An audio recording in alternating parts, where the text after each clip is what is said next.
የእናቱን አስክሬን ቤት ትቶ የ8ኛ ክፍል ሀገር አቀፍ ፈተና ለመፈተን ሄደ ጀግና ልጅ ነው።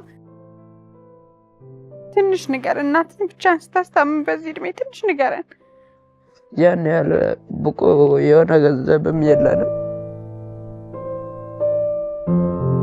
እኔ ነበር ያስታመምኳት። ምንድነው የሚለው አባታቸው? መጀመሪያ ተነስቼ ለእነሱ ቁርስ እሰራለሁ። ከዛ በኋላ ቁርስም ከሰራ በኋላ ለእናቴም ትንሽ አጥሚት እሰራለሁ። እናት አባት ኖሮት የሚያድግ ልጅና በዚህ ሁሉ ፈተና ውስጥ ሆኖ ህመሙን የቤቱን ስቃይ ተሸክሞ እንደሚኖር ልጅ በጣም ብዙ ልዩነት ያለ ይመስለኛል። ከታመመች በኋላ አንድ ቀን ተጫውቼ ማለቀው የተቆፈረ ዲሻል እዛ ላይ ወደቀች። ያ ማታም የምትሞት መስሎኝ ነበረ። ጠንካራ ልጅ ሀገር እንደሚረከብ ትውልድ ብዙ ነገር እንደሚያደርጉ ተስፋ አደርጋለሁ። ማንም ሰው ተገቢያን ነበር።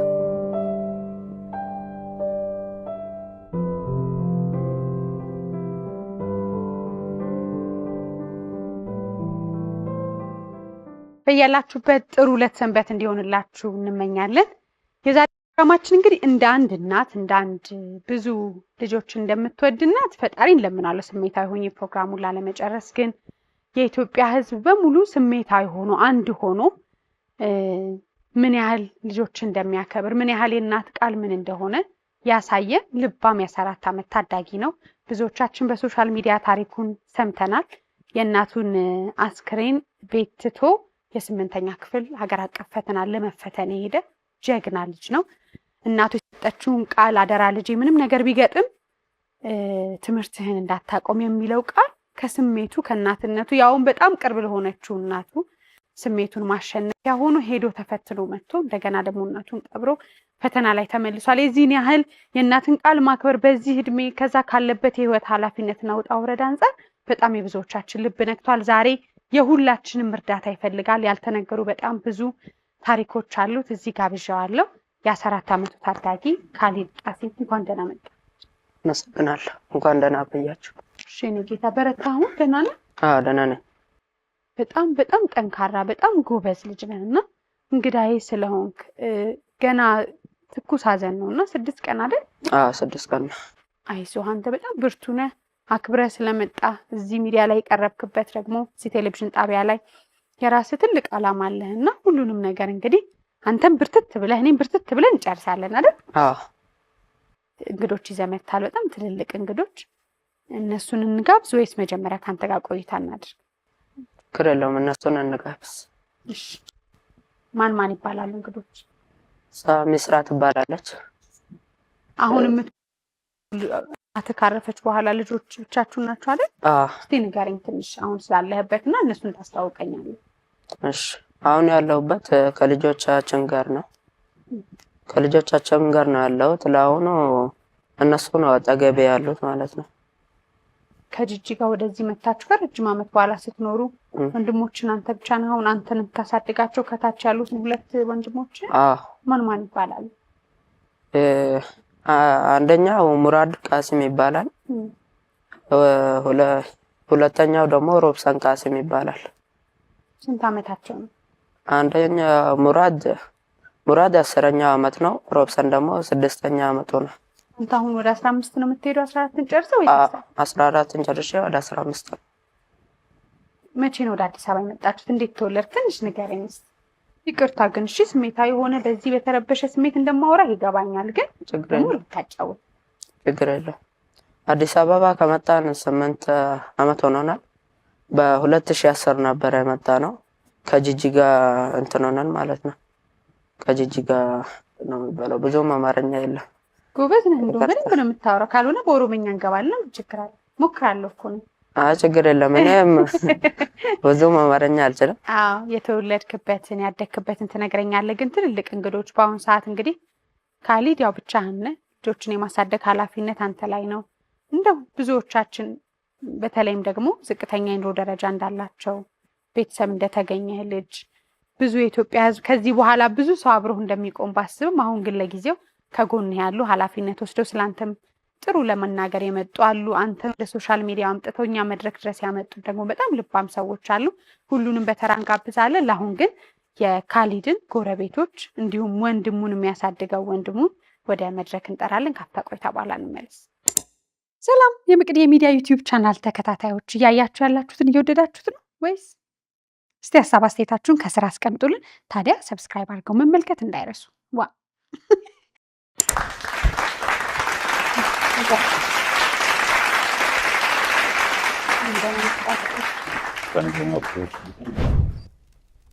አሁንም በድጋሚ ተመልሰናል። ብዙዎቻችሁ እንደሰማችሁት እንግዲህ የሀገር አቀፍ የስምንተኛ ክፍል ፈተናን የእናቱን ሬሳ ቤት አስቀምጦ ከብዙ የእናቱ ሀዘንተኞች ከሆኑ ሰዎች ጀርባ ሀዘኑን ዋጥ አድርጎ ትምህርቱን የስምንተኛ ክፍል ማጠቃለያ ፈተናን ለመውሰድ የተገኘው ወጣት በጣም ብዙዎቻችን አነጋግሯል። እዚህ ዛሬ እንግዳችን ነው።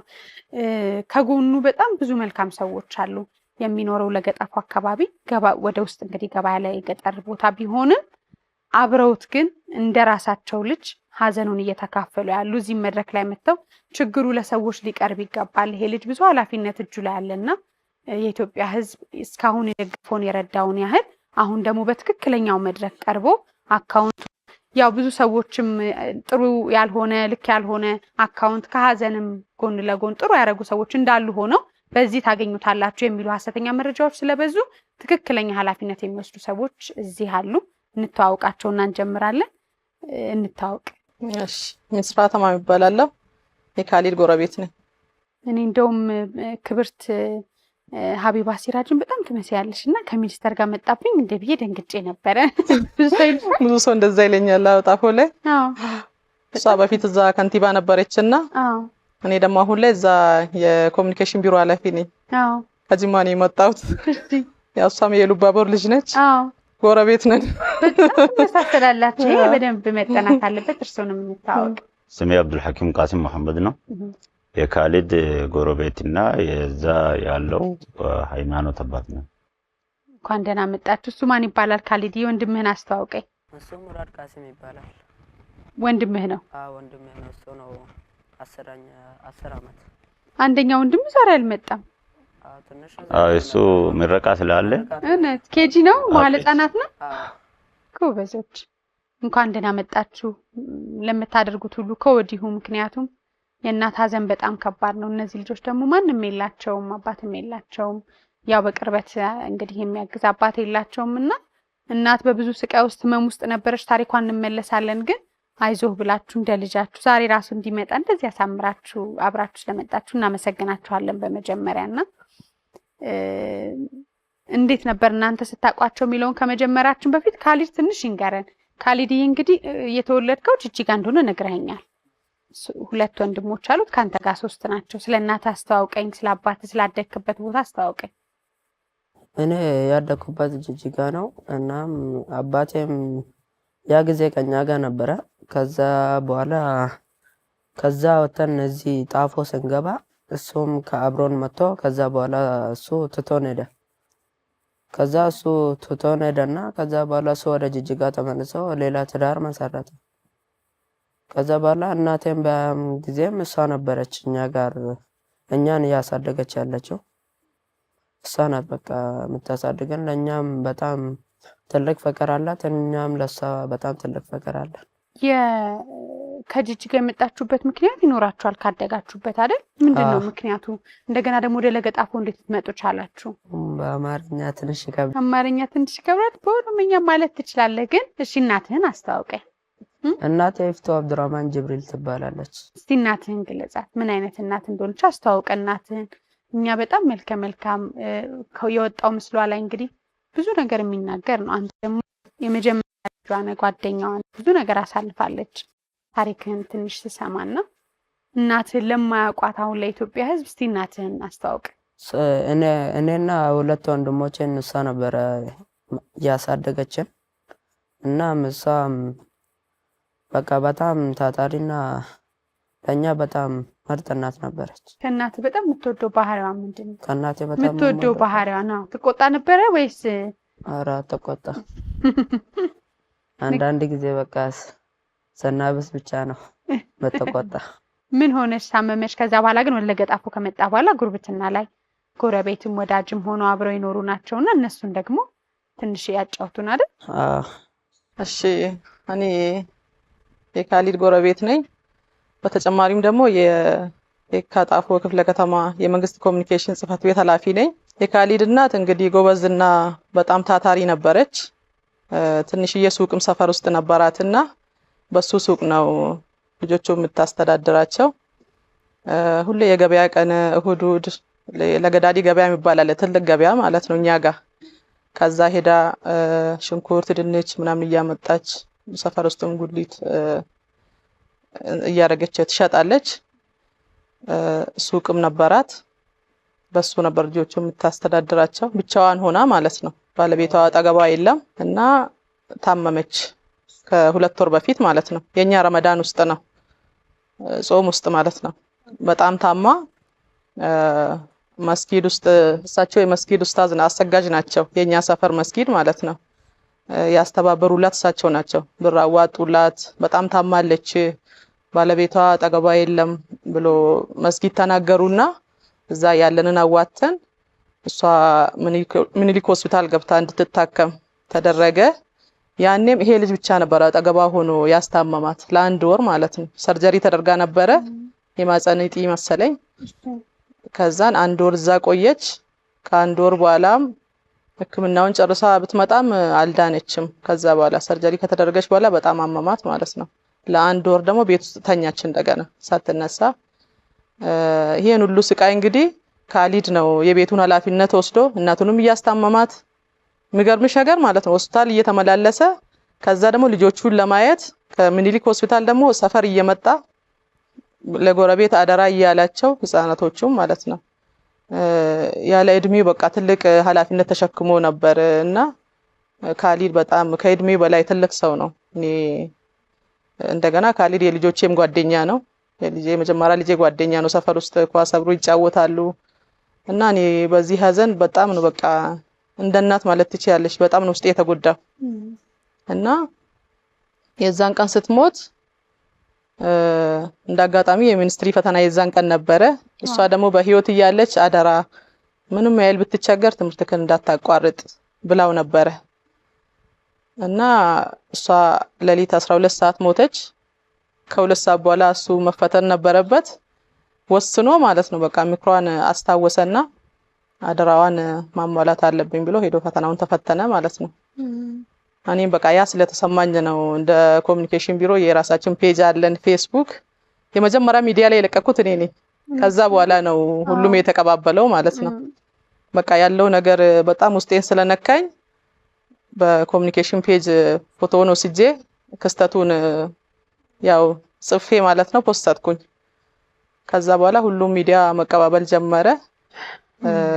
አላም ይሄን ነገር ሰበብ አድርጎት ልጁ እንደ ሀገር እንደ ዓለምም ታወቀና ከዛ በኋላ ለምን የሆነ ነገር አናደርግም ብለን ከትምህርት ቢሮ ኃላፊ ጋር ተነጋገርን። የትምህርት ቢሮ ኃላፊውን እጄ አማከርኩት። ይሄ ልጅ ሚዲያ ላይ ወጥቷል፣ ለምን አካውንት ከፍተንለት ሰው እንድረዳው ለምን አናደርግም ወደምለው ሄድን ማለት ነው። ከዛም ባንክ ቤት ስንሄድ ልጁ 18 ዓመት ስላልሞላው አካውንት ብከፈትለትም ማንቀሳቀስ አይችልም አሉን ማለት ነው። ከዛን እንደገና ወደ ሰፈር ተመልሰን የሀገር ሽማግሌዎችን ሰብስበን ከትምህርት ቢሮ ኃላፊ ጋር ሆነን ማለት ነው 2 ሰው ምረጡ ከሱ ጋር ሆኖ አካውንት የሚከፍት ታማኝ ሰው ብለን ህዝቡ መርጦ እሳቸው መስጊድ አሰጋጅ ናቸው። አንድ የሀገር ሽማግሌ ተጨምሮበት ከካሊድ ጋር በ3 ሰው ስም ነው የተከፈተው አካውንት ማለት ነው። በአዋሽ ባንክ እና በስንቄ ባንክ ተከፍቶ አልহামዱሊላህ በአሁን ሰዓት ወደ 1.5 ሚሊዮን ደርሷል የተሰበሰበላቸው ማለት ነው። እኛም እንደ ጎረቤት እንግዲህ ከምን በላው ላይ ከልጆቻችን ላይ እየወሰድን እስካሁን ልጆቹን እያየን ነው። ለምን ብሩ እስካሁን መውጣት አልጀመረም እኮ በጥምረት ስለሆነ የተከፈተው የሆነ ነገር ተወስኖ ሌላ ነገር ለስኩልላቸው ድረስ የሰፈር ሰው ነው በቃ እኛም ኡስታዝም አንድ ላይ ሆነን ልጆቹን እንደ ልጆቻችን እያየን በቅርበት ማለት ነው። እና ካሊድ በጣም የሚያሳዝን ልጅ ነው። በጣም ልብ የሚነካ ነገር ነው። ያው እንግዲህ ትልቁ ነገር በየትኛውም የሃይማኖት ስርዓት ውስጥ ወላጁን ላጣ ሰብሳቢ ለሌለው ከፈጣሪ ቀጥሎ ሰውን ተማምኖ ለሚያደርሰው ማድረግ በጣም ትልቅነት ነው ብዬ አምናለሁ።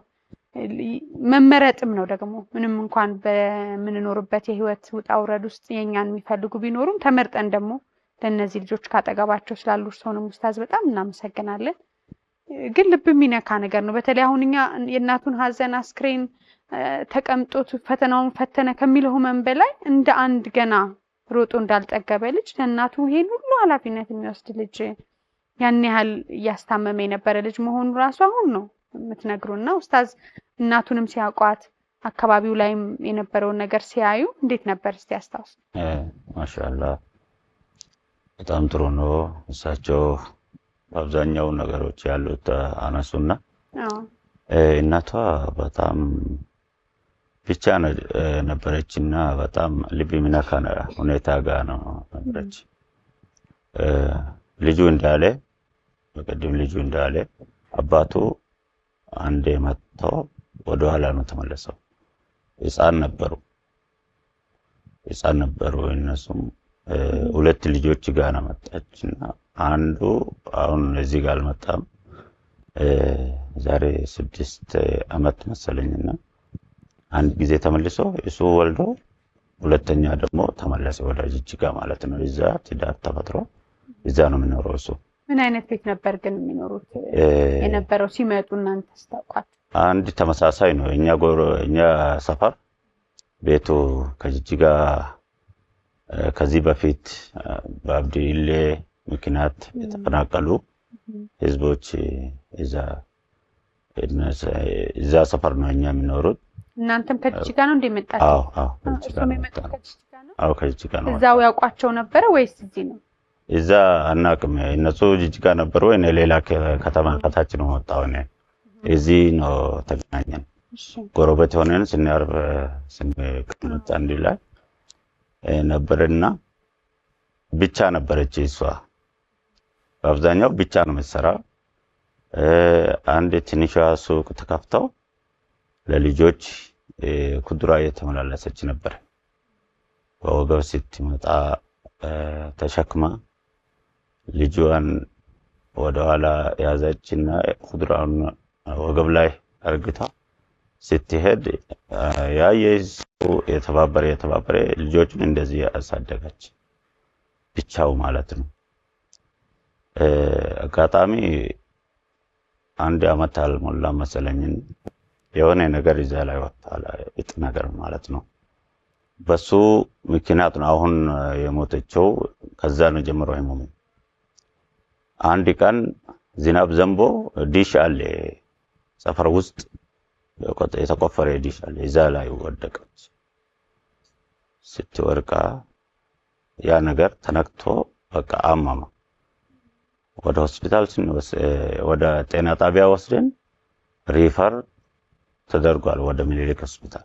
እሺ ቅድም እንዳሉ እዚህ ታከማ እሱ ብቻና እሷ ብቻ በቃ ልጁና እሷ ብቻ ነበረች። ምንም እጁ ላይ የለም። ከህብረተሰቡ ተሰብስበን እኛም 2 ሰው ተመድበን ልከናል። እዚህ መጥቶ አስታምሞ ወደ ቤት ተመለሰች። ሰርጀር ተደርጓል። መንቀሳቀስ አትችልም። እንደ ድሮ መስራት አትችልም። አልተነሳችም። በቃ ከህመሙ ማለት ነው። አቅም ደካማም አለ። ምንም አይበላም። ስለዚህ የታመመች ወደ 4 ወር ነው መሰለኝና ረመዳን ውስጥ ነበር እኛ ጾም ማለት ነው። ከዛም በቃ አሁን የሁለተኛው ህመም ራሷ ተቃለች። በቃ እኔ በህይወቴ መኖር አልተቻለምና ልጆቼን አደራ የሚባል አደራ በቃ መልእክት ማንም ጋር ማስቀመጥ ጀመረች። አንድ ጎረቤት ሲገባ ስለ ልጆች ነው የምታወራው። ስለ ልጆች ስለ ትናንሹና ስለ ልጁ ይሄን ቤት እሱ ብቻ ሊሸከም ነው፣ ማንም አጠገቤ የለኝምና ማንም ይረዳው የለምና እናንተ ነው ወንድማሞቼ የለም፣ የልጆች አባት የለም፣ ማንም አጠገቤ ስለሌላቸው እናንተ አደራ ብያለሁ ትላለች። ለማንም ሰው ሲገባ በቃ ይሄ ነው እንትን የምችለው በቃ ትድናለህ ምንም አይደለም አትሞትም አብሽር ስንለው መጨረሻ ላይ ለሱም ብቻ ያዘችና ተናገረች ትምህርቷን አደራ ማለት እንደዛም ሁለት ወንድሞች ለአንተ አደራ ነው አንተ ታላቅ ነው እንደ አባትና እንደ እናት ሆን ብላ በቃ ለሱ አደራ ሰጠችና እሱም እሷ ሲሞት ማለት ነው ህይወቷ ሲታለፍ በቃ ይሄን ትዝ ያለ እሱም አጋጣሚ ፈተናም እሷ ዛሬ ሞተች 12 ሰዓት ላይ እሷ በልፈት ያልፎ ፈተናም ዛሬ ነው ምን ሊያርግ በቃ እኔ ፈተና አለኝ አደራ ብለች እኔ በቃ ወደ ፈተናዬ ለመሄድ ፈልጋለሁ ሲል በራሱ ነው ያለው በራሱ ነው ሁለት ሰው ተመድበን ከጎረቤት ሴቶች እናቶች ያሉና ከነሱ ጋር ወደ ትምህርት ቤት ሄደ ያለቀሰ ፈተና ላይ ተቀመጠ በቃ ጌታ የመጨረሻውን ጊዜ እስቲ ንገረኝ ካሊድ እሺ ይሄ አሁን ካሊድ ያለበት ብዬ ማስበው ዋጥ አርጎ ይሄ ብዙ ሸክም ሲበዛበት አላል ይሄ በቃ አንዳንድ ጊዜ በጣም ስትጎጂ በቃ በድ ውስጥሽ እንትን የማይለው ነገር ነውና በጣም ያሳዝናል ግን የመጨረሻ እናት ያለችን ቃል እስቲ ንገረን በመጨረሻው ስትሞት ስትል ሌላ አደራ አይደለም ያለችን እንዴት ጠርታለች የት ነበር ካንተ ልጆቹ እንዴት ነበር እሷ አጠገብ ነበር እሷ አጠገብ እየተቀመጥኩ ነበር አትለያዩም ከሷ አጠገብ አትለይም ብዙም አልራቀም ከሷ እሷ አጠገብ ነበርኩ በቃ ከወጣውም ከቤትም ከወጣው በቃ ብዙ አልራቀም ወደ ጎረቤት ምናምን ነው የሚሄደው በቃ በብዛት እሷ ጋር ነው የምቀመጠው አትጫወትም ስታጠና እስከዛ በፊት እናት እሷ ከታመመች በኋላ አንድ ቀን ተጫውቼ ማላቀው እንደዛ ነው የመጨረሻ ቃል ያለችኝ ሌላ ነገር ሳይሆን በቃ ትምህርቴን እንዳላቋርጥና እነዚህ ልጆች ከኔ ሌላ ሰው እንደሌላቸው በቃ እነዚህ ልጆች እንደማሳደግ ነው ብላኝ ሄደችው መጨረሻው ቀን ማለት ነው አይዞ እናት ለማልቀስ በጣም እናት ሆስፒታል ያለች የነበረውን ስቃይ ምናምን እስቲ ትንሽ ንገረን ካሊድ አይኑ በጣም ሀዘን ላይ በጣም ብዙ ውስጥ ብዙ ነገር አለ ግን ማውራትም ማልቀስም አንዳንዴ እኮ ይወጣልናል አይደል አባቴ ንገረን እስቲ ብዙ ሰው አዝኗል ብዙ ሰው አልቅሷል ባንተ ግን ትንሽ ነገር እናትን ብቻ ስታስታምም በዚህ እድሜ ትንሽ ንገረን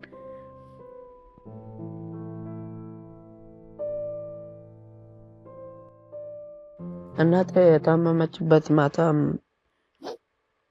ብዙ አሟት ነበረ ከዛ በኋላ ወደ ሚሽን ጤና ጣቢያ የሚል እንትን አለ ወደ ጤና ጣቢያ ወሰድናት ከዛ በኋላ ሪቨር ጻፉላት ለሳ ማለት ነው ሪቨር ሲጽፉላት ከዛ በኋላ ወደ ምኒልክ ላኳት በዛም ቀን ብዙ መድኃኒት ብዙ እንትን ነበረ ያን ያህል ብቁ የሆነ ገንዘብም የለንም አይዞህ ይሄን ያበባ እሺ አይዞህ እሺ እንካ ስጠላ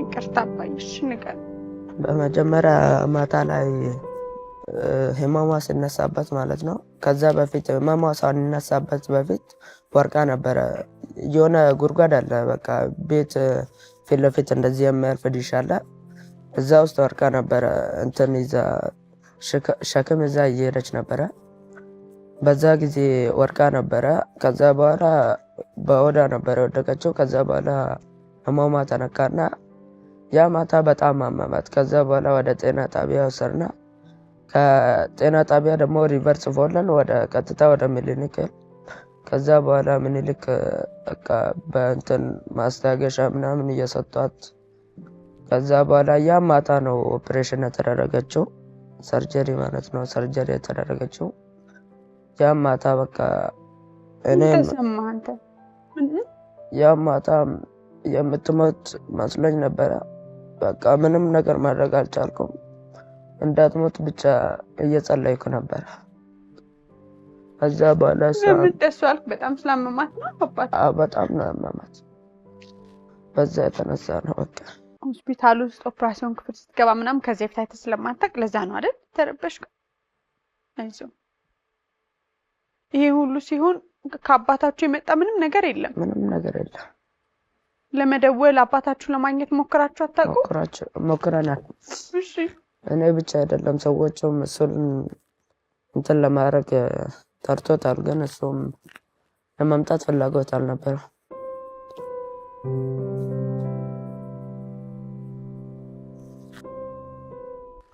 ከዛስ በኋላ ከሆስፒታል ወዲያው ወጣት ቆየች? ኦፕሬሽን ቆይታለች በጣም 2 ሰዓት ነው ምናምን እንደገባቸው ማታ 7 ሰዓት ነበር። ማታ 7 ሰዓት ወጣች።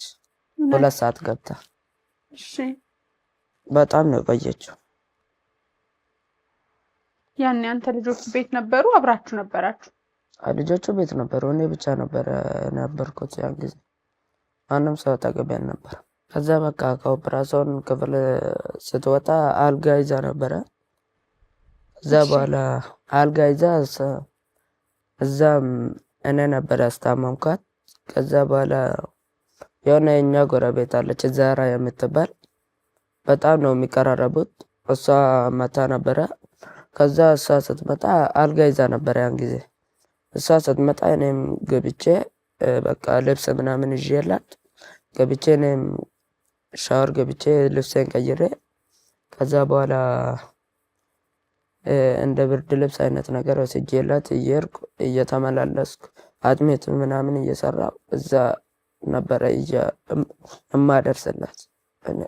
በአንተ እድሜ በጣም ብዙ ልጆች ብዙ ነገር ያደርጋሉ። ብዙ ያንዳንዴ የኑሮ የዓለም እንዴት እንደምትሄድ ትንሽ ግራ ይገባል። ግን በጣም ጎበዝ ልጅ ነሽ። በጣም ጠንካራ አባት ሳይኖር እንደ አባት ሆነ እናትህን አስታመህ ምናምን እንጂ በጣም ጎበዝ። አሁን ራሱ ብርትት ብለህ ባህን የምትደብቅበት መንገድ በጣም አንጀት ይበላልና በእርግጠኝነት ይሄን የሚመለከቱ ኢትዮጵያውያን ሕዝቦች ደግሞ የምትፈልገው ሁሉ እንዳንድ ትውልድ እንዳንድ ጠንካራ ልጅ ሀገር እንደሚረከብ ትውልድ ብዙ ነገር እንደሚያደርጉ ተስፋ አደርጋለሁ። ይቅርታ እሺ፣ ፊት ማልቀስ አልነበረብንም። ጠንካራ መሆን አለብን። ግን ታሪኩ መረዳት ከምንችለው አቅም በላይ ስለሆነ እንግዲህ ወደ እናንተ ልመለስና እንደ አንድ ሴት ጎረቤት እንደ አንድ እናት ያው እርሶም እንግዲህ ኃላፊነት አንቺ ያልኩት ከወዳጅነት አንፃር ነውና እንደ ኃላፊነትም ጉርብትናውም እንደ እናትም እንዴት ትገልጫታለሽ የካሊድን እናት? እንደ አንድ ጠንካራ ይሄ ህይወት እንግዲህ ብዙ እናቶቻችን የሚኖሩት ህይወት ነውና ባል ሳይኖር አባት ሳይኖር የአባትም የእናትንም ድርሻ ወስደው የራሳቸውን ኑሮ ትተው ከህመም ከስቃይ ጋር እየታገሉ ልጆችን የሚያሳድጉና ለልጆችም ደግሞ ብዙ ነገር ትተው የሚያልፉ እናቶች አሉ። እነሱ እናት ትወክላለች የካሊድ እናትና ምን አይነት እናት ነበረች? ያው ከኃላፊነቱ መለስ ሲሉ ወደ ቤት ሲገቡ ሲያዩዋት ምን አይነት እናት ነበረች? ለልጆቿ ምን አይነት ከታመመችም በኋላ በምትጠይቋት ጊዜ የምትላችሁ አደራ የምትላችሁን ነገሮች ትንሽ እናንሳ። እንግዲህ ትንሽ ቢነግሩን ደስ ይለኛል። ያው እንግዲህ የካሊድ እናት በጣም ጠንካራ ነበረች። ጥንካሬዋ እንግዲህ የሚገለጸው እነዚህ ልጆች ያለ አባት ባለቤቷ አጠገቧ አልነበረም። ወደ ልመና ወጣ ጎዳና ላይ ወጣ ለምና አላለችም። እንደዛ ማድረግ ትችል ነበረ፣ ግን ለችግር እጅ አልሰጥም ብላ በሽታዋን ህመሟን ተሸክማ ማለት ነው ህመሟን ደብቃ ለፍታ ነው እነዚህ ልጆች ያሳደገቻቸው ማለት ነው። እንደገና ደግሞ የሶስተኛው ልጅ አሁን 6 አመቱ ነው። ሶስተኛው ልጅ እርጉዝ ስትሆን ነው አሉ ባለቤቷ ጥሏት የሄደው። ሶስተኛው ልጅ አያውቀውም የሚባል ነገር አለ። እኔ እንኳን 2 አመቴ ነው እዛ ከገባው ጎረቤት ከሆንን ማለት ነው። 2 አመታችን ነው። እኔ ጅማ ነበርኩኝ። በዚህ 2 አመት ውስጥ እንግዲህ ካሊድ እኔ የመጀመሪያ ልጄ 7ኛ ክፍል ነው።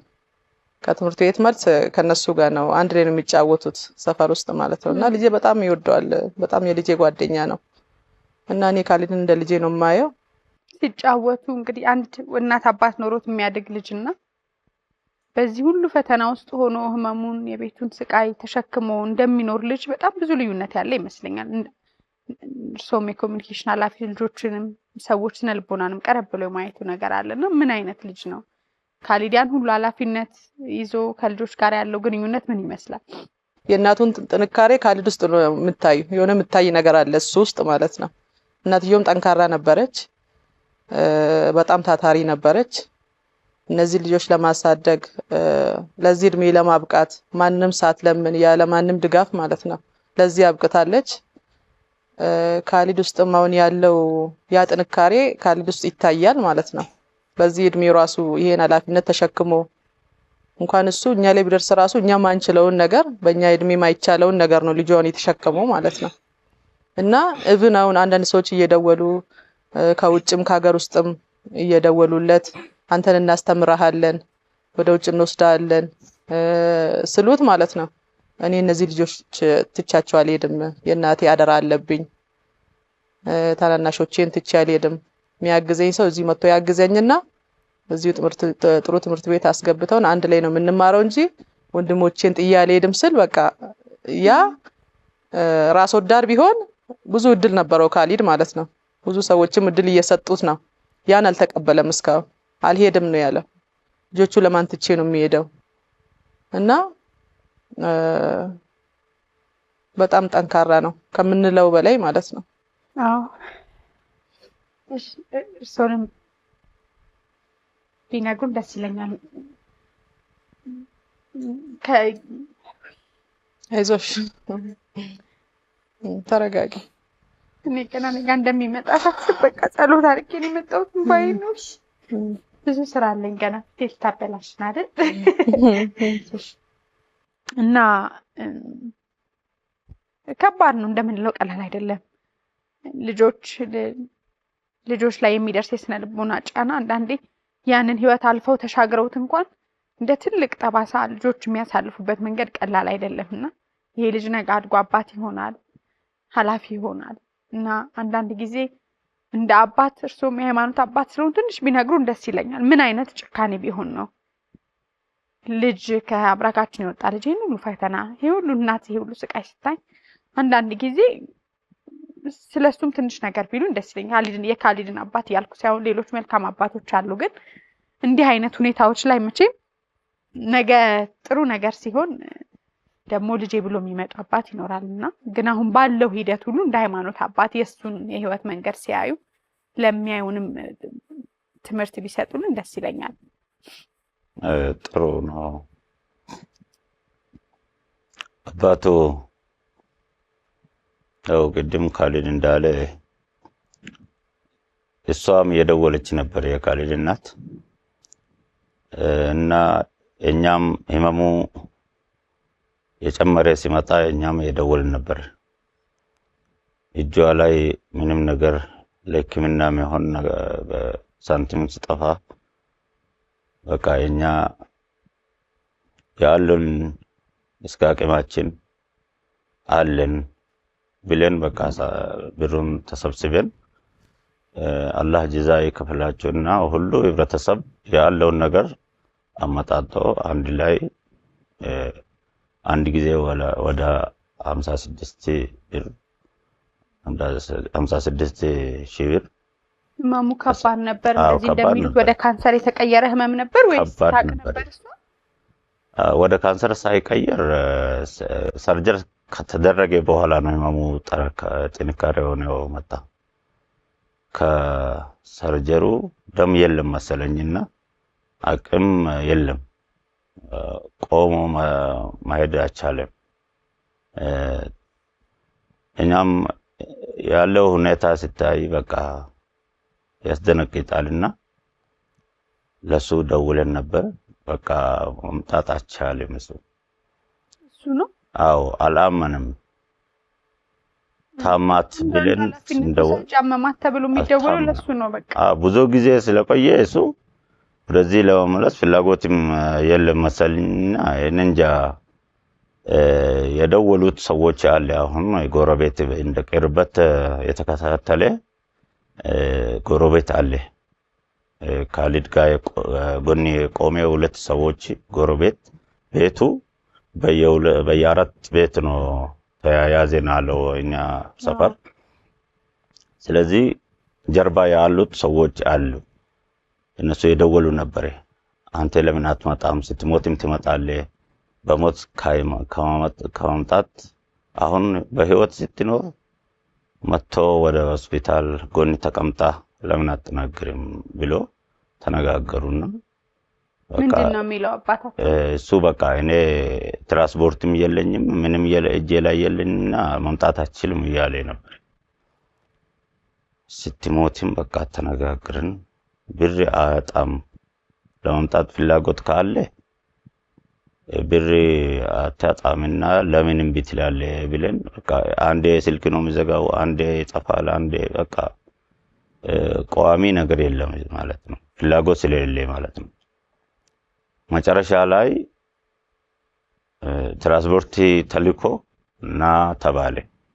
እሷ ሞተች። እነሱ ትራንስፖርት ልከው ቢያንስ እንኳን ብለው አዎ በቃ እሱ ምን ውስጥ እንዳለ አላህ ብቻ ነው የሚያውቀው፣ እኛ አናውቅምና። ልጆቹ አውርተው ታውቃለህ? አባትን በስልክ አንተ አባትን አውርተህ ታውቃለህ በስልክ?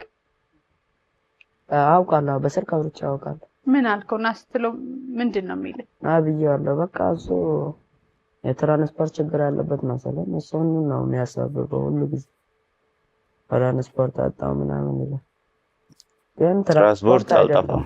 ፍላጎት ስለሌለ አሁን ፍላጎት ስለሌለ ነው እንጂ ማንም አባት ቢሆን አንድ ልጁ ከጠራ እናቱ ተውና ልጅ እና ከተባለ የትም ገብቶ በቃ ትራንስፖርት ፈልጎ ይመጣል። 4 ወር ነው እኮ 2 ቀን አይደለም። በ4 ወራት ውስጥ ፍላጎት የለም እንጂ ትራንስፖርት ማጣት ትክክለኛ ነገር ሳይሆን አሁን እኛ ካሊድ ጎን የቆመን ለምንድን ነው? ሰው አንድ ሰው ለመርዳት ሰው መሆኑ ብቻ በቂ ነው የተባለው ቃላት አለ። እንደ ሃይማኖታችንም እንደዛ ነው የሚያምረው። በእስልምና ይሄ ነው የሚያስተምረው። አንድ መጥፎ ሰው ይኖራል፣ ጥሩ ሰው ይኖራል። ሰው አንድ አይደለም፣ ይለያያል በባህሪው ማለት ነው። ስለዚህ ብቻቸው ሲሆንም እኛም ልጆችን አለን። እሱ አባት ከጠፋም እኛ አባት ለመሆን እንችላለን ብለን ጎን ቆመን የቻለን የሰራን ነው። እስካሁንም የሰራን ነው። ማሻአላህ አላህን በቃ ይሄም እድል የአባቱን ሐቅ ስላጡ ማለት ነው። ይሄ ልጆች ይሄን እድል ሰጣላ። ማንም ሰው ከርቀት ከቅርበት ያገዙ ነው ያሉት። እንደ እናት ሆኖ መላው ዱንያ ላይ ያለው የሰማው ማለት ነው። ይሄ አጀንዳ አለን ምንም አይሆንም፣ ያሳድጋል፣ ልጆቹም ያሳድጋል፣ የእናቱን ቃልም ያክብራል የተባለ የተደወሉን አሉ። ይሄ ማሻአላህ ነው። አላህ የሰጣ ስጦታ ነው ይሄ። አንዳንድ ደግሞ ችግር ወድቆ በዛን የሞቱም አለ። እስካሁንም ማንም ሰው የማያውቅ አላህ ብቻ የሚያውቀው ሰዎች ሞልተዋል። እነሱ እድል ነው ብዬ ፈልጋለሁ ለማለት ፈልጋለሁ። በዚህ አጋጣሚ እኔ አሁን በአማርኛ ብዙ ማውራት ስለማልችል በጣም ጥሩ እነኚህ ልጆች ማለት ነው አሁን ምንድነው የሚፈልጉት? እሱን እንደውም እንመጣበታለን። ያው ሰው አሁን በተለያየ ሶሻል ሚዲያ ላይ ጥሩ የሆኑ ሶሻል ሚዲያ ገጾች አሁንም ወደ በኋላ እንጋብዘዋለን ፈልገው የት ነው ያለው ብለው በጣም ብዙ የሚዲያ ተቋማት ትልልቅ ሰዎች በጣም ብዙ ለጥፈው ያንተን ታሪክ ሀዘናችሁ እንደ ሀዘን ተጋብቶ ብዙ ሰው አሞት በተለያየ መንገድ ሀዘኑን እየገለጸ ነበረ። ግን ደግሞ ትክክለኛውን መረጃ ከካሊድ አንደበት ከኃላፊነት ከሚወስዱ ሰዎች አንደበት ከዚህም በኋላስ ምንድነው የሚያስፈልጋቸው? ትክክለኛው አሁን ለነ ካሊድ የሚያስፈልገው እንደ ቤተሰብ የሚረዳቸው ነገር ምንድነው የሚለውን ከናንተ አንደበትም ከካሊድም በጣም መስማት ሰው ይፈልጋልና እሱም እንደተያያዘ ሆኖ ደግሞ ለካሊድም አሁን ይሄ ስነ ልቦናው እገዛም ይፈልጋል ብዬ አስባለሁ። ማንንም ሰው ሀዘን ውስጥ ሲገባ አይደለም እሱ ከልጅነት እስካሁን ድረስ ኃላፊነትን ወስዶ አባቴ አይወደኝም ለምንድነው ማይመጣው የሚለው ብቻ በራሱ ልጆች ላይ የሚፈጥረው ብዙ ነገር አለና ለዛ ነው ትንሽ የምናወራ ወደ መፍትሄው ስንመጣ በደንብ መጨረሻ ላይ አጠቃለን እናነሳዋለን። ካሊድ የኔ አንተ መጠየቅ የምፈልገው ምንድነው ታውቃለህ? አባትህ እንዲህ የማይቀርባችሁ ወይም ደስተኛ ያልሆነው ለምንድን ነው የሚመስልህ? አንተ እንደሚገባ እንደ ልጅ አንደበት ለምንድን ነው የሚመስልህ? ምንም የሚሰማኝ ነገር የለም ስለሱ። ለምን እንደሱ አልክ? ለምን እንደሱ አልክ? እንት ጥያቄ ነው። እሱም በቃ በተደጋጋሚ እናቴ በታመመችበት ጊዜ ደውለናል። ለማምጣት ፍላጎት የለም። አሁን እሱ እዚህ ቢመጣ ራሱ እኔ ዞር ብዬ የሚያወራው አይመስለኝም። አንዳንድ ሰው እንትን ማለት ነው ሀሳብ ማለት ነው። ለምን እሷ ያለችበት ጊዜ ራሱ ያልመጣ ሰው እሷ ከመጣች በኋላ ምን ያደርጋል? ከመጣም ምንም አያደርግም። ስለዚህ እኔ ስለሱ ማውራት አልፈልግም። ይቅርታ አድርግልኝ።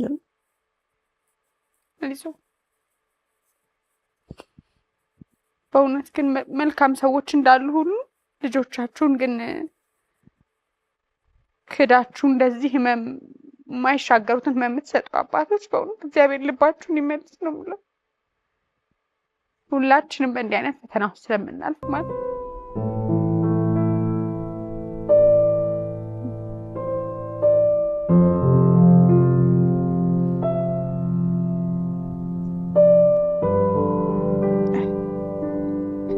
ካሊድ አሁን ጧት ተነስተህ ምንድነው የምታደርገው ለልጆቹ? እሷም እያለች እየታመመች ምንድነው የምታደርገው? ምግባቸው የሚቋጠር ትምህርት ቤት ነው የሚበሉት? እንዴት ነው የምታደርገው? ከጧት ተነስተህ እንዴት ነው ውሎ? እስቲ ንገረኝ። መጀመሪያ ተነስቼ ለእነሱ ቁርስ እሰራለሁ። ከዛ በኋላ ቁርስም ከሰራ በኋላ ለእናቴም ትንሽ አጥሚት እሰራለሁ። ከዛ በኋላ ልጆቹ ሲነሱ እነሱንም በቃ እነሱም ይታጠባሉ። ከተነሱ በኋላ ሲነሱ ዩኒፎርማቸውን ምናምን ለብሰው በቃ ቁርሳቸውን በልተው ይሄዳሉ ወደ ትምህርት ቤት። ምግብ የምትሰራው ወጥ ምናምን የምትሰራው አንተ ነህ? አዎ እሰራለሁ። እኔ ነኝ የምሰራው። እንጀራ ትጋግራለህ? እንጀራም ከን አልጋግርም። ወጥ ነው የምትሰራው? እንጀራ እስኪ ትገዝታችሁ ነው? እንጀራ እንገዛለን። መቼ ነው የለመድከው ወጥ መስራት? እስቲ ሙያ አስተምረኝ። እኔ ሙያ ስለሌለ እኔ ሁሉም ነገር ከሳ ነው የተማርኩት። በቃ ያን ጊዜም ከሳ በጣም አልርቅም። በቃ ሁሉ ነገር ስሰራ ምሳም ሁሉ ነገር ስሰራ እኔ ነው ህቃም ሁሉ ነገር በቃ የማመጣለት እኔ ነኝ። በቃ ከሳ ነው የተማርኩት ሁሉንም ሙያ። ጓደኛ በጣም የቅርብ ጓደኛ እናት ናት? አዎ በጣም አዎ እናቴ ናት ጓደኛ። አይዞህ በጣም ጠንካራ ነህ ካሊድ። ያንን ሁሉ መከራ ጊዜ አልፈ ቀላል ነው ማለት አንችልም። ከባድ ነው ከዚህ በኋላ የምትሄድበት መንገድ። ከዚህ በኋላ ገንዘብ የማይተካቸው ብዙ ነገሮች አሉ ብዬ ነው ማሰብ።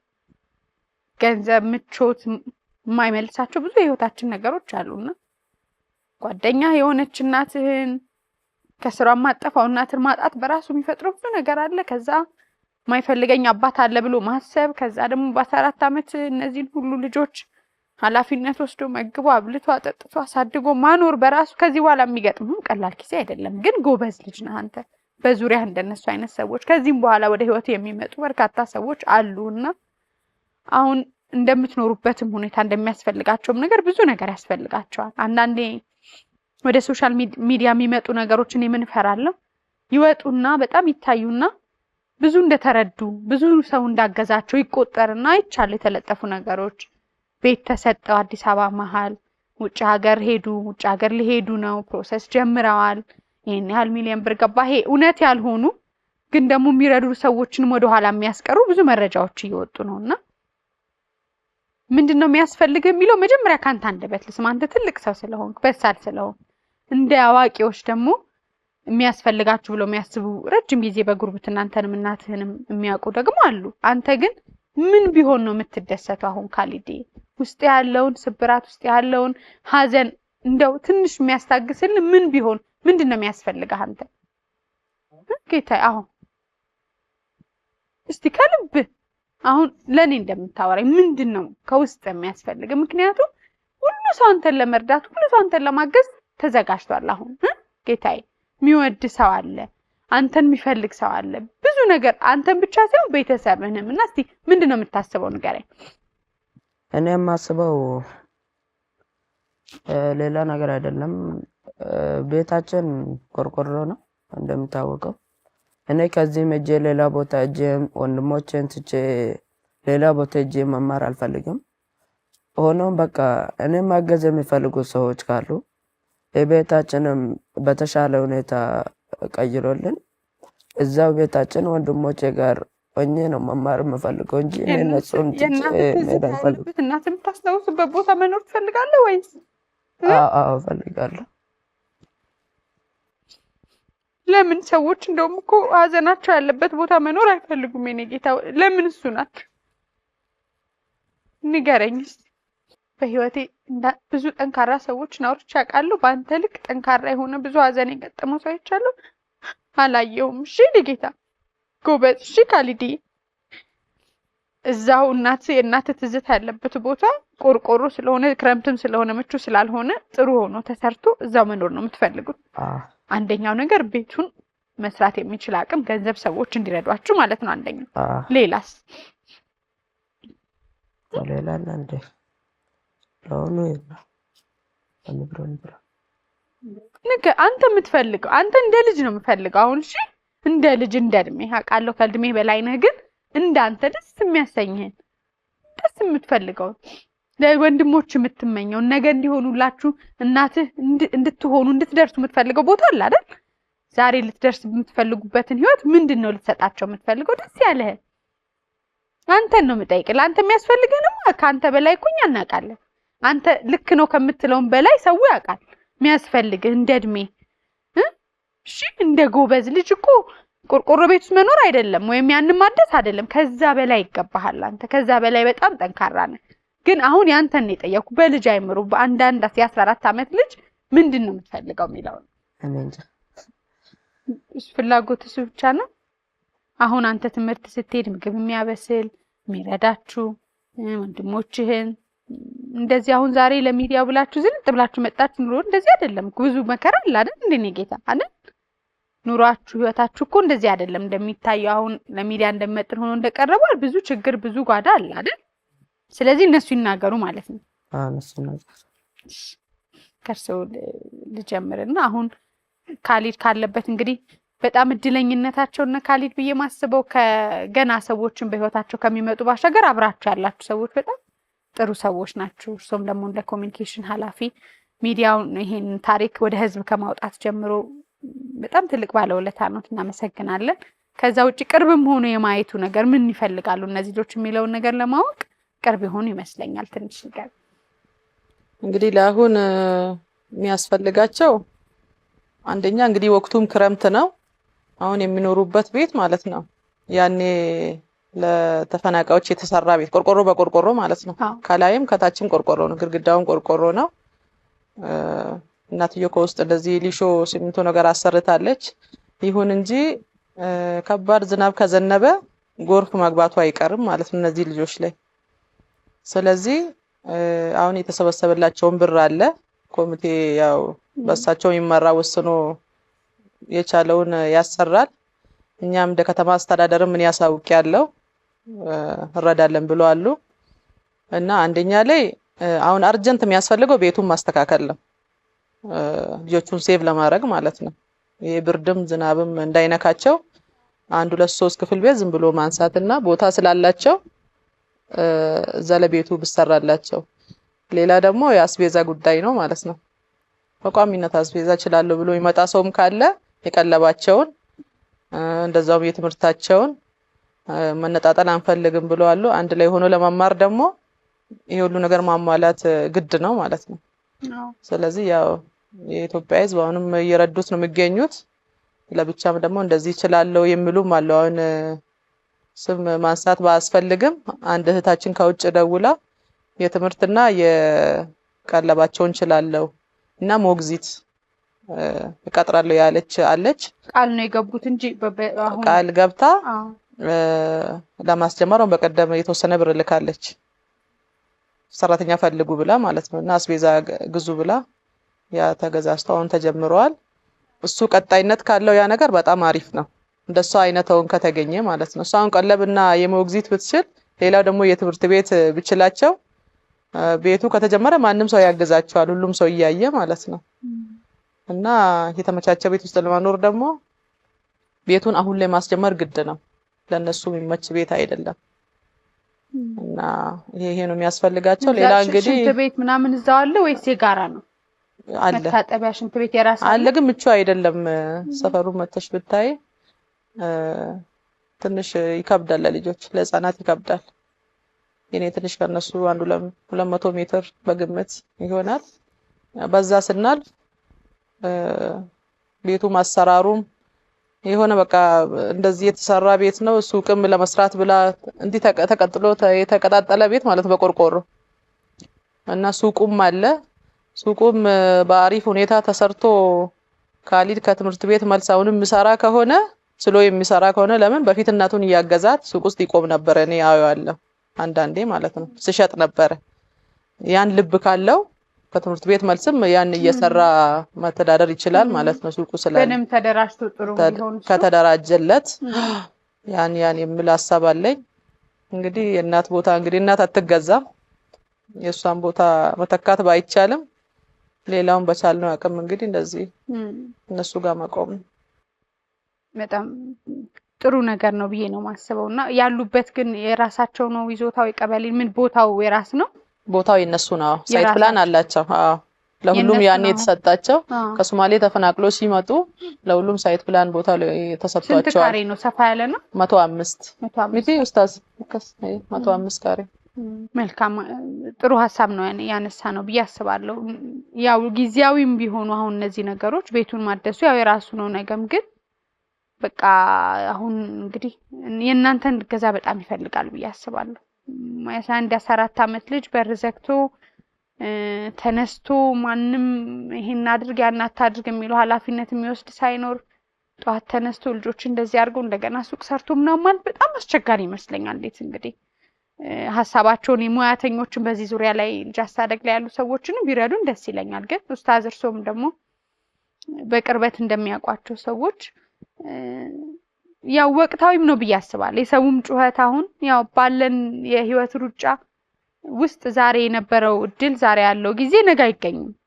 ሁሉ ወቅት አለው እና አሁን ከፈተናው ጋር ተያይዞ ስም ስለተነሳ ብዙ ሰዎች ቃል ቢገቡም እውነት ደግሞ ሚታይ የሚጨበጥ ነገር የሚያደርጉ በጣም ጥቂት ሰዎች ናቸው ብዬ ነው ማስበውና እነዚህ ልባም ሰዎች ይሄን ፕሮግራም ካዩ በኋላ እንግዲህ ባለሀብቶች አሉ፣ የተለያዩ ቤት ባለቤቶች አሉ፣ መንግስት ያያዋል፣ ከንቲባ ጽሕፈት ቤት ሁሉም ሰው እንግዲህ መድረካችን ሚዲያችን ያያልና ሰፋ አድርጎ ለነሱ እስከ መጨረሻው ድረስ የሚያስፈልጋቸው ምንድነው ብለው ነው እርሶም እንደ ጎረቤት የሚያስቡት?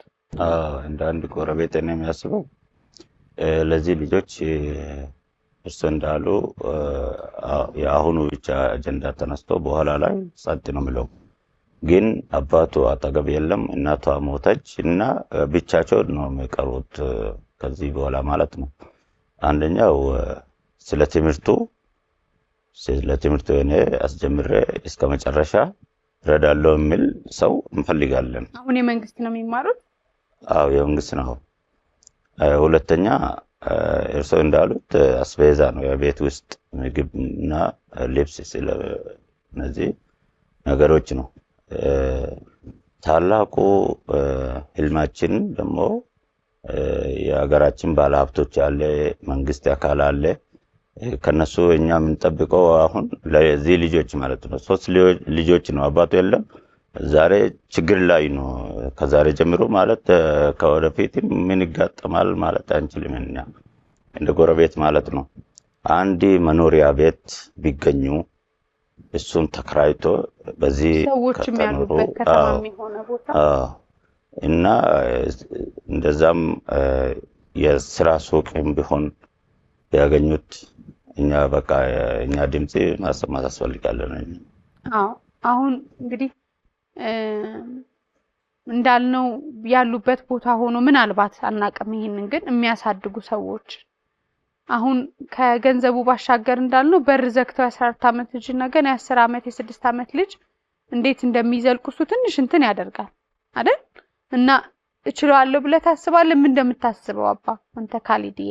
አሁን እንደናት አባት ሆኖ ሌላ አብራችሁ በፍቅር የሚያሳድጉ ሰዎች ቢኖሩ ነው የምትመርጠው ወይስ እንደዚህ ደግሞ በጣም ጥሩ ልጆች እንዲናት አባት የሌላቸው ልጆች የሚያድጉበት ማደጎ ውስጥ ሆኖ ገንዘብ እየተቀመጠ ስታድግ ደግሞ ያን ማድረግ ለልጆች ነው የምትፈልገው ወይስ አሁን ያለህበት ቦታ እችላለሁ እስካሁን ካለፍኩት ነገር የሚበልጥ የለም ብለህ ነው መኖር የምትፈልገው? ምንድነው አሁን ውስጥ አንተ የሚሰማ? ከነዚህ ውስጥ አንተ አሁን ምን ቢሆን ነው ብለህ የምታስበው? እስቲ ራስህን እዛው ባለንበት ቤቱ ተገንብቶ ልጆቹን ማሳደግ ነው የምፈልገው። አንተ ሌላ ቦታ መግባት አትፈልግም? ኮስ እዛው ቅርብ ነው እናቱ ያረፈችበት መቃብር ቦታ? እዛ እየሄድክ እናትህ ማየት ትፈልጋለህ? አንዳንዴ ሄደሃል? እስካሁን ከቀብሩ በኋላ ተቀበረች በኋላ ሄደሃል? አልሄድኩም እስካሁን። አንዳንድ ጊዜ በሰዓቱ ማልቀስ ካለብህ የሚሰማህን ስሜት ካሊድዬ እሺ ይውጣ ከውስጥ። አንዳንድ ይሄ ያዘው ቻል አድርገው ምናምን የሚባሉ ነገሮች ብዙ እንትን አይደለም፣ በሰዓቱ ይውጣለት። አልቅሰም ጮኸም በውስጥ አትያዝ እሺ አባዬ። እሺ ካሊድዬ ከናፈቀችም ሄደ እናትን አይተህ አልቅሰህ ይሄ መከልከል የለበትም አይደል? አይዞህ ጎበዝ ነህ እሺ። እሺ እንዳትከፋ። ሁሉም ሰው ካንተ ጋር ነው፣ ኢትዮጵያ ህዝብ ካንተ ጋር ነው። በጣም እድለኛ ነህ አባቴ እሺ። ብዙ ሀዘን ገጥሟቸው እኮ ሰው አለን አይዟችሁ ማይላቸው ብዙ ልጆች አሉ። እናንተ ደግሞ የሁሉ ህዝብ አለን ስላሏችሁ ማመስገን የምትፈልግ ጎረቤቶችን ከዚህም በኋላ እስቲ ግለጻቸው። እነሱንም ከዚህ በኋላ ያለውን ነገር እስቲ ንገረን፣ አመስግናቸው። አብረው ጎረቤት የኢትዮጵያን ህዝብ እስካሁን የረዱን ከዚህ በኋላ ብዙም ይረዱሃሉ። ሁሉንም የኢትዮጵያውን ህዝብ እስካሁን የረዱኝም ቀጥሎ የሚረዱኝም ሰዎች ማመስገን እፈልጋለሁ። ጎረቤቶች ሁሉንም ሰው ጨምሮ ማለት ነው። አጠቃላይ ጎበዝ የኔ ጀግና፣ አሁን በጣም እናመሰግናለን። ጎበዝ ልጅ ነህ፣ እንጠይቃለን ሁላችንም እሺ። እሺ ብርትት በል። አሁን ቀለል አለ አይደል? ወደዚህ ስትመጣ አይደል?